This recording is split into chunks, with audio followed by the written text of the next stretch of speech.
thank you very much for tuning in to another episode of Real Solutions. I'm your host, Aquino, and I am beyond blessed to have the founder of My Christian Films, Marty Jean-Louis, with us today. Thank you so much for being on the show. Oh, thank you, Anna. I appreciate you having me.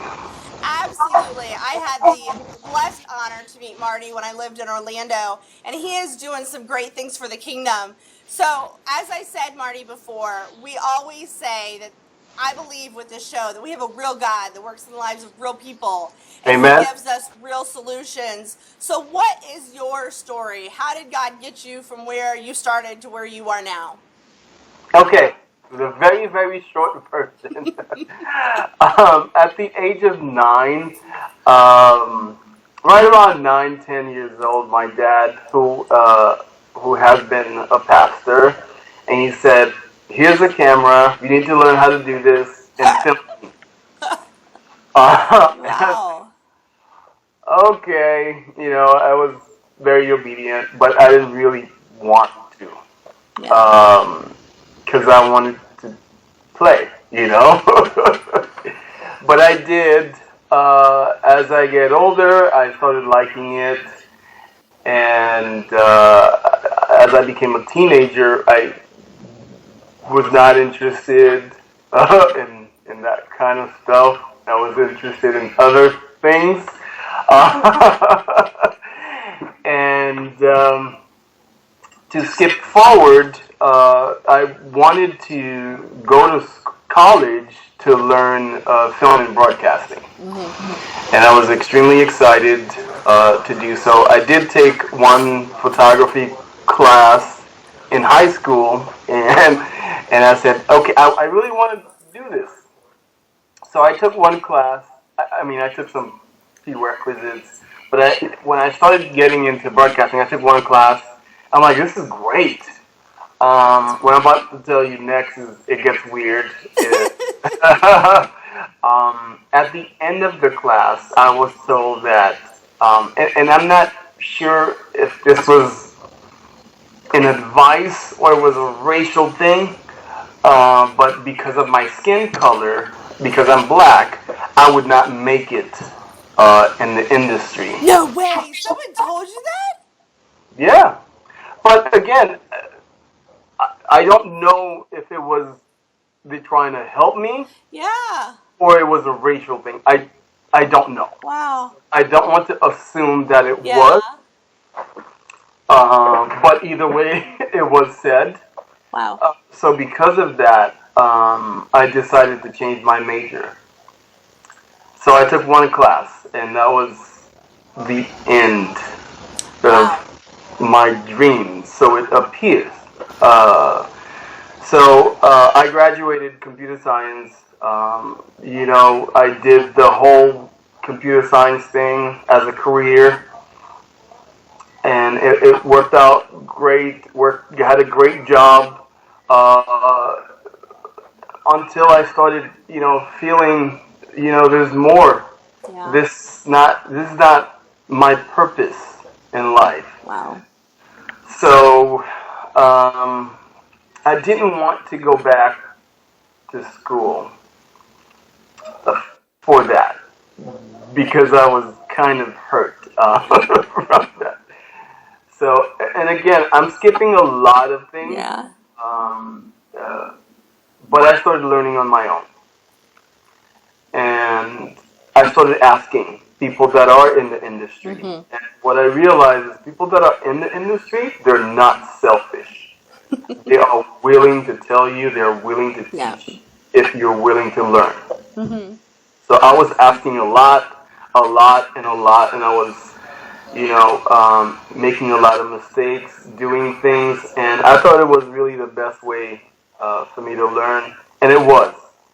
I made a lot of mistakes, and I learned the hard way. I learned what not to do, and I'm still learning. But when I lived in New York, I felt that I needed to do something. I needed to start something. It was in me to start something. So I called, and Anna, you let me know if I'm You're good. You're good. if my time is. No, you're good. I want to hear. And so I gathered my friends that were, kind of in the industry, people that I knew, people in church, and I said, this is the idea that I have. We need to do something that people can watch with their kids. Something that you wouldn't be ashamed to show your children, or if they caught you watching it, you wouldn't try to flip the channel or pause it or anything like that. And everybody's like, wow, this is wonderful. This is great. Let's do this. I'm like, this is great. This is what I'm supposed to do. Yeah. And I set up the first meeting. But no one showed up. Doesn't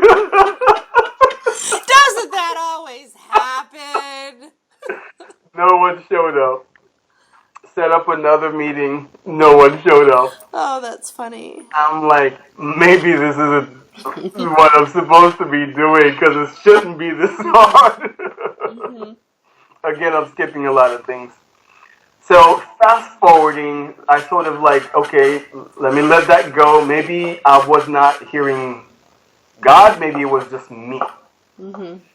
So moved to Florida, to Orlando, and a couple of years passed, and I felt the same thing. I felt like I needed to do something. The same feeling that I had while I was in New York, I felt it again. And so I did the exact same thing, called people from the church that, that are part of the media ministry. And I said, this is the idea that I had. And to keep it short, history repeated itself. I'm like, I'm not supposed to be doing this.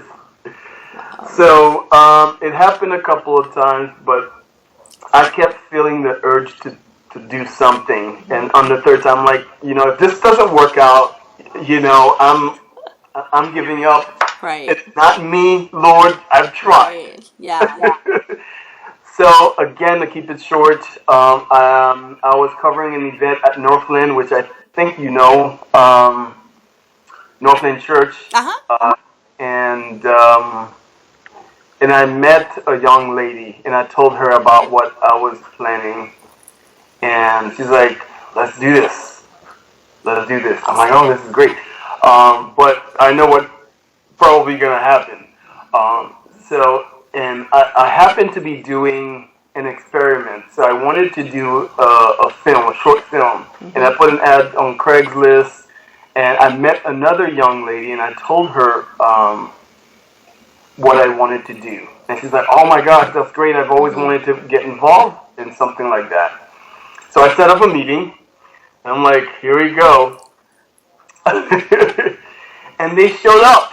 Both showed up. I'm like, this is the beginning of something great, and we brainstorm about ideas and things like that, and that's when my Christian film started in 2008, November 2008. That's awesome. And we made our first short film, which was called 511, that was geared towards youth, because I always have a heart for the youth, to reach out to the youth.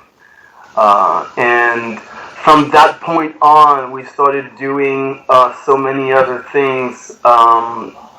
And to keep it short, and I'm going to allow you to ask me questions, is we've done over 600 content that is played on television, satellite, on demand, everywhere, around the world, that has touched so many. So God used me to do that. It took a while, but He used me. Yeah, it usually does. I was going to tell you, I heard one time Matt Damon said anytime anybody comes to him and says, oh, I want to be in the entertainment industry, he tells them not to do it. And I thought, well, that's kind of funny that he tells them not to do it. He said, no, no, no. If they're the type of person that will listen to me, then they shouldn't be in the industry in the first place. Right. And that has stuck with me, in my areas of writing and kind of I dabble in entertainment. And Right. I think that you have to be a certain type of person that will, plan meetings that nobody shows up to. That Right. will, and continue to be perseverant and continue to endure. And so that is just awesome that you just kept going at it, because I really, if y'all have never heard of My Christian Films, check them out. I consider them one of the, forerunners, flag bearers in the industry, because as we know, our large Hollywood movie houses don't always have morals and ethics. Yes, I just said that. And so you're getting, because of that, these smaller houses popping up. I think everyone knows about Fireproof, the company. I'm sure, is it Sherwood Films? Yes. Yes, thank you. That did that, and they were also kind of a forerunner. They still are, where they're doing, it's a smaller house, and then people are like, man, I want to get on board. And so, check them out. So, do you realize that when you started out to do it, did you realize that you were being a pioneer? No, not at all. I was just doing what I loved, basically. And I really encourage in my walk everybody that they do things that they love. Don't be miserable in doing something that you don't enjoy and love. Sometimes you have to take that step of faith. I had to do it, and maybe one day we'll talk about another side of this story. But you do have to get out and do what you love. And out of that, there has come so many other things, like the International Christian Film Festival. That's awesome. Which has brought a ton of filmmakers, including Alex Kendrick, who was one of our speakers earlier this year. So many films that are being produced. We had over 2,300 people attend. Awesome. That's awesome. Go ahead. No, go ahead. I was just going to say, so why do you think Orlando, of all places? Because, you and I have had this conversation before about people who want to go to film school and are like, well, I'm just going to move to Los Angeles. And, different things like that. Why do you think Orlando, of all places? I think God has brought me here. And I believe that if God brings you wherever it is, whether it's Kentucky, or California, or Florida, he will make you successful wherever he sends you. That's right. It really doesn't matter where you are. If God's in your life, you'll be successful. Absolutely, absolutely. So talk about the International Christian Film Festival. That's a really neat thing you guys are doing. It has become the biggest Christian film festival in the world. Cool. It scares me to say that, because I personally did not expect it to grow that fast, because it's only 4 years old. Next year we're celebrating our 5th anniversary. But yeah, we normally get like 400 films a year, Christian films. Family-friendly films also. We receive films from Hollywood, which is incredible. Wow. And we have people from Hollywood attend the festival. It's become really, really big. Next year, it's going to be even bigger. Again, it scares me every time I have to think about how big this thing has gotten. We receive a ton of films already. And the good thing is we accept scripts. So if you don't have a completed film, you could submit a script. If you have a music video, a short film, documentary, all that, or even a trailer, a movie trailer. We take all of that. And next year, what's going to be really, really cool is that we're going to have like a pitch panel where if you don't have a script, you don't have anything but just an idea, you could pitch that idea to a panel, which perhaps could turn your film, your idea into a film, That's which cool. is really neat. Yeah. That is really cool. I think that, I've been talking to a lot of writers, I've been talking to a lot of people, and there's this growing group of people who are tired of the status quo of Christian Right. entertainment. Right. There's this growing group, whether it be film, books, whatever that is. It's this growing number of people saying, we have a voice. It isn't all Pollyanna. Right. It's this growing number of people saying, let's be real with people. Let's have real stories. Let's have the budgets that Hollywood has. And so I applaud you for what you're doing, because I know that God's doing it through you. Thank So you. it's okay for it to be a little scary, because it's God anyway. I always love what Joyce Meyer says. She says, you do it afraid. And we all have those moments. So keep doing what you're doing. That's awesome. And I want you all to remember that, Marty was just, hey, this is what I think God's doing. And he started moving forward, and he refused to give up. I want you all to remember that God has something special on the inside of you. So you better start getting excited, because he's got awesome plans for your life. Thanks for watching. Bye-bye.